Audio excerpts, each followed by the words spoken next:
Can you That, hear me? yeah. Okay. Um, the interesting thing to me about Harvey Danger, it turns out, especially now that I've played in more bands, because that was my first band, is that nobody ever came in with a song pre-written. Our singer was his own character. He didn't play an instrument, and the it was guitar, bass, drums, and Sean singing. We all had we were kind of learning to play our instruments together, and we basically did that by getting in the practice space and just starting to play. So that's how we learned to play music, and that's how we wrote pretty much every song. No one came in with like even a riff generally. Wow. We would just kind of start playing. And what I'm now aware of is that we were playing purely or almost purely dynamics. Like we were playing song structures. Our jams were,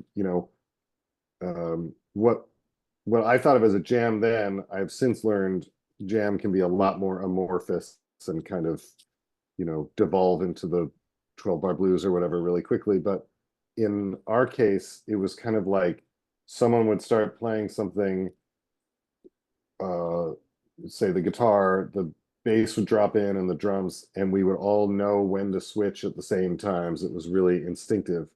And and it just seemed like magic every time, especially for people who didn't know what we were doing. So Flagpole was another one of those. The Where it kind of came from a collective lunge into a song. But the thing that I do remember that made it different than anything else was that it was for some reason a song that we started on acoustic guitar, Okay. which was for whatever reason that was rare. We were just kind of like Seattle kids making Seattle rock the best that we could. But for some reason we that one started with an acoustic, which I now think is probably one of the reasons it sounds sturdier than the other songs for some reason. Very But cool. we didn't even move it to electric until we were in, I don't know, for months. It was we would bring an acoustic just to play it that way at shows. Wow. And was it something where you guys fell into something and Sean just had like a notebook full of poetry, or did he say like, okay, that's cool, give me a couple days to write some lyrics? Because the lyrics are just like so much of this song. Yeah. The thing, the way that it worked, the reason that we could just kind of jam a structure was that Sean was really good with landing melodies like kind of on the fly, but he had a notebook that was full of lyrics that he would just flip through, and they would be not lyrics to a particular song, but they'd be like a chunk of thought that was in rhyme. And he was extremely adept at being able to kind of pull those in and then add them in. Like he'd be writing as we were playing the song for the very first time and kind of referring back. And often we'd hear lyrics kind of show up in, the same lyric might show up in four or five different potential songs until it landed where it belonged. Very cool. Um, and I don't remember, I do remember that when we were doing this song, it was so kind of dumb and simple that we almost didn't do it. We were just like the ba da da da da da da just was kind of so ridiculous that Sean solved that by kind of coming up with these acidic lyrics that um, made it more, that cut across the kind of bounciness of it. So the like looking into the mirror to see the rottenness and evil in me. I remember the first time I heard that, I was just like, "What is he doing?" But that line stuck, and I think that attitude was what let us get comfortable with the song. The kind of um, sarcastic uh, approach against a kind of an overly sincere melody. Very cool. Before I hand it off, I did have one person email a question. They said they're a big fan of the song and the show Peep Show, which is the theme song. It's the theme song of Peep Show, and they want to know if you watch Peep Show and if you're a fan of Peep Show. I do think Peep Show is really funny. I it's probably the best use of that song that has ever been. The almost worst song was that it was almost, or the almost worst use was that it was almost used as the theme of the Man Show, which would Oh, have been horrendous, and it never would have been the theme of the of Peep Show, and I would be apologizing for it for the last 20 years instead of saying, "Oh yeah, Peep Show, I love that show too." So that was a near glad it went miss. that way. Yeah. If anybody out there has a question, just raise your hand. Otherwise, I'll just keep talking. But bunch of listeners, I like it. Evan, since we have a bunch of serious guitar students and music students, um, what do you have to do to get into a good creative sort of spend a long time exploring your instrument? Are you someone who like sets a timer and like has to really crack the whip? Are you someone who only does it if the inspiration hits you? What are your thoughts on what would be your advice to someone who's wants to spend more time on it, but they struggle to sit down and actually just turn the phone off and do it? Well, I will say that where I am now is really different than where I was uh circa Harvey Danger, which Harvey Danger was, I mean, I'm the drummer, so um for me, I was learning to play the instrument um kind of like in real time as we were writing songs. And that was how I practiced, was just to be in the practice space. And luckily I was in a band that loved to practice a lot. Um, and just we liked being in the space, and that was how we all kind of worked on our instruments. um but later I got into other music.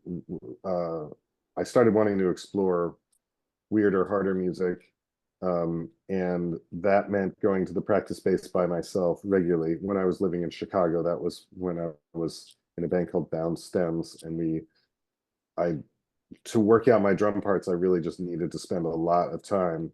But again, that was kind of backwards from a song towards a goal. Like the song was the fundamental unit. And it wasn't until the pandemic that I really just started sitting down with my drums for hours every day. And I feel like I finally started learning some of the language units of drums that I had just blasted right past. Like I honestly couldn't play a paradiddle during during the Harvey Danger years at all, um, which doesn't matter uh, until you want to play a paradiddle, and then you have to sit down and figure out how to do it. Um, I will so now, say a testament to your showmanship was first of all, I met Evan in Chicago at the rehearsal space, um, which I guess actually ties into one question. The bridge. I'll get to I guess my story was going to be when I saw you join a cover band on New Year's Eve that was playing Flagpole Sitta. There was two drum sets, and they were like Evan, and you got up there and you were just standing. You were like on the if you could see Will there in front of his drum set, you were on that side of the drums, just cymbals. And I remember thinking like, he's never going to get to like he has to get to the snare in time for the big return to the verse. And you really, I was like, he's not going to get there in time. And one hop, skip, and a jump, and you hit that iconic drum fill, and then the place went crazy. So I was going to say that bridge. First of all, it's an incredible bridge because it does what it's supposed to, which is it just makes the return. Well, first of all, you get lost in it. You're like, I could just spend some time here. And then when it comes back, you're like, I forgot where we even were for a second until it comes in. And then when the paranoia thing happens, it's just a rare thing where like the verse is almost, when I talk about this song, people are like, paranoia, like they know that part more than even the yeah, chorus. Did the bridge also happen as just a jam, or was it like, okay, now we need a bridge? I think that it was there from the beginning.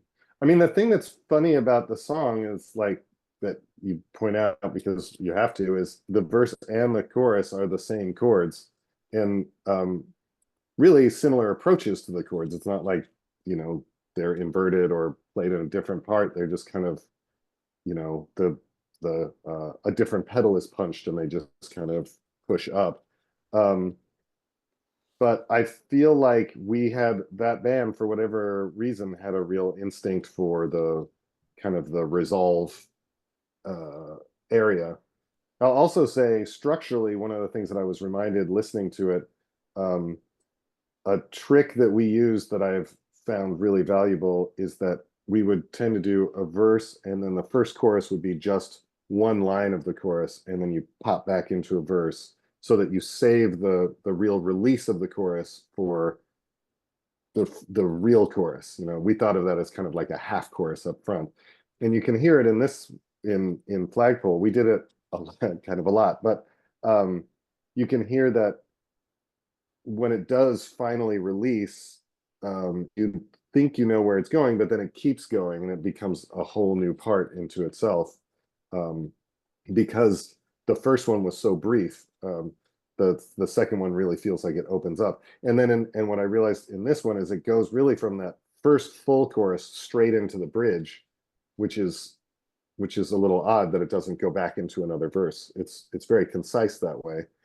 And I think that because it's coming out of the chorus is why it feels kind of like a different world that is and it floats along, and it's not coming out of a verse. So when it slams back into that paranoia, um, you haven't overplayed the verse. You know, you're not. It's not your third or fourth time through the verse. It's just, or I mean, from our perspective, we thought of that as first half of verse, second half of verse. So it's kind of like your second full verse that is going. You haven't used it up the power of it. And I agree. Everybody refers to that as the paranoia song if they don't know the name, which almost nobody knows the name. Um, and I think that's because well, it's because of the structure of the song, but then also the big thing in that band was dynamics, and that is really just a pressure release moment that really worked. Like we have another drum roll, the organ kicks in, you get releases on there's overdubs of the guitar doing like squealies, and it really it takes it to a spot that it hasn't been yet, which I Yeah, think it's makes interesting it too. work. Just a heads up for everybody. We'll go till five after. I know that these I could go forever, but we'll hop off right at five after. Um, but on that note, before I keep going, that I had never really heard the little like talk. There's like talking and stuff in the track, and Yeah. it's really really subtle. And as I'm always setting up broadcast guitar, there's so many like microphones that can be active and all these things that my biggest fear is that like I have like a live mic or something or that someone else has like entered the room that like is supposed to be muted. So I literally was like sitting here like panicking where I was like, where is this coming from? And only now on the like 10,000th listen did I realize you guys put little sort of like transistor radio type stuff in there. Yeah. Kind of to wrap it up, I see a young guitar student out there. He's a huge Spoon fan. Evan is a Uh, voracious music listener. What have you been into? And first off, what would you recommend? What band would you recommend to check out for Spoon fans? Because I know you're a huge fan. well, I definitely I think early Spoon is stuff that I'm really excited about. Good taste. Congratulations on your good taste. Um, the Waiting for the Kid to Come Out off the Soft Effects EP is one of my favorite songs ever. We had Spoon open for us on a tour that was one of the high points of my musical life. Um, and their first like three or four albums are just hard hitting pop masterpieces. And I will say guitar and drums and vocals, but man, the drum guitar interplay is just incredible. Um, that Perfume Genius song that you played was really cool. I really am digging that. A song that I wanted to mention is relative to Flagpole Sitta. There was a song that came out, must have been a little bit before Harvey Danger, by a band called Eric's Trip. And the other part that everybody seems to remember from Flagpole is the very last notes, just the doom, doom, doom, doom, doom, doom, doom, doom, boom, doom. And that little thing um, is basically there's an entire song built on that called Viewmaster by Eric's Trip. We must have nicked it from there, but it's really interesting. You listen to Viewmaster and you're like, oh, you could make whole other songs, you know, that kind of extrapolate out from the same source material as Flagpole. And it's a cool song to check out. They're a great band that we all loved at that time. Very cool. And just to close up, what's your favorite record of 2024? Oh Doesn't man. have to be from 2024, but it can. What have you been hooked on? Lately we've been listening to lots and lots of French music. There's a band called La Femme. Nothing that's been probably released in 2024. But if you want to hear some great dynamics, um, I would say Jacques Higelin. It's from the 1970s, but there's a song called Paris, New York, Paris, where he starts in one mode, a kind of an acoustic mode, and by the end it's this like gritty Rolling Stones breakdown that's just super duper cool, and Awesome. the dynamic is just unstoppable. Awesome. I'll send you I'll make a little playlist of all the stuff you've been talking about and because I want to check all that out and man, I really appreciate you hopping on. We all are huge fans of the song and I could go on forever. So maybe in a year when there's 100 members, we'll do it again and we'll come up with new questions by then. And thanks for hopping on. And I would say my challenge to the guitar players out there, maybe since you have an audience of an original band member, if you make yourself an instrumental version of the song or a play along, I'll forward it to Evan once September rolls around for our Prove It month. So great job, everybody, Yeah. and play lots of guitar or whatever instrument you got near you, and have yourself a great weekend. And I will be posting this on the website soon. Thank you all for participating, and we'll talk soon. See you guys.